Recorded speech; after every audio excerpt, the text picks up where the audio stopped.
မေတယောက်ထဲမန္တလေးကိုတွားနေပါတယ်ရှင်။ချက်ကိုအားကြမခံမေလည်းတယောက်ထဲခီးသွားခဲ့ပါတယ်။ Hello guys, this is မေပါရှင်။မန္လာမြေ series ရဲ့ episode 1မှာမေကတော့ MAI နဲ့တွားခဲ့ပါတယ်။ရန်ကုန်လေဆိပ်ကနေမနက်6 နာရီလောက်ထွက်လာပြီးတော့တရဦးလေဆိပ်ကို9 နာရီဝန်းကျင်လောက်ရောက်ပါတယ်။တရဦးလေဆိပ်ကိုစင်းကနေအချိန်မှာမနက်ခင်းနေအောင်ကြီးနဲ့လှပနေတဲ့မြင်ကွင်းတွေကမေကိုအားရင်အစ်စ်တွေပြေဝနေတဲ့နေ့တစ်နေ့ကိုပိုင်ဆိုင်မှုအတွက်ခွန်အားတွေပေးလိုက်လို့ပါပဲ။ရောက်ချင်းအလုပ်တွေမစခင်အပြေးလေးမဟာမြုံနေဖျားကိုတွားရောက်ဖုံးမြော်ခဲ့ပါတယ်။မေကအခုမန္တလေးကို Higher Education ပွဲလေးအတွက်ရောက်နေတာပါရှင်။မေတို့ကမန္တလေးကကျောင်းသားလေးတွေနဲ့မိဘတွေအတွက် Education ပတ်ဝေးနဲ့ပတ်သက်တာတွေကို 1-to-1 consultation လာရောက်ပြီးတော့ဆွေးနွေးပေးတာပဲဖြစ်ပါတယ်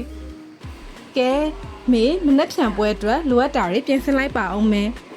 ။အခုကမနက်ဖြန်ပွဲကျင်းပမယ်မန္တလေးမြို့ Ceremony Hall ကိုမေတို့လိုအပ်တာလေးတောက်ပြင်ဆင်နေတာပဲဖြစ်ပါတယ်။ကဲဒီနေ့ကအချိန်နဲ့ကုန်သွားပြီဆိုတော့ညနေအချိန်ရအောင်လေမန္တလေးကျုံကိုသွားပြီးတော့မန္တလေးတောင်ရဲ့တိတ်ဆိတ်အေးချမ်းမှုကိုခံစားရင်မနက်ဖြန်ပွဲအတွက်အောင်းမွေးလိုက်ပါအောင်မယ်ရှင်ဒီနေ့တော့ဒီလောက်ပါပဲနောက် episode 2မှာပြန်တွေ့ကြပါမယ်တတား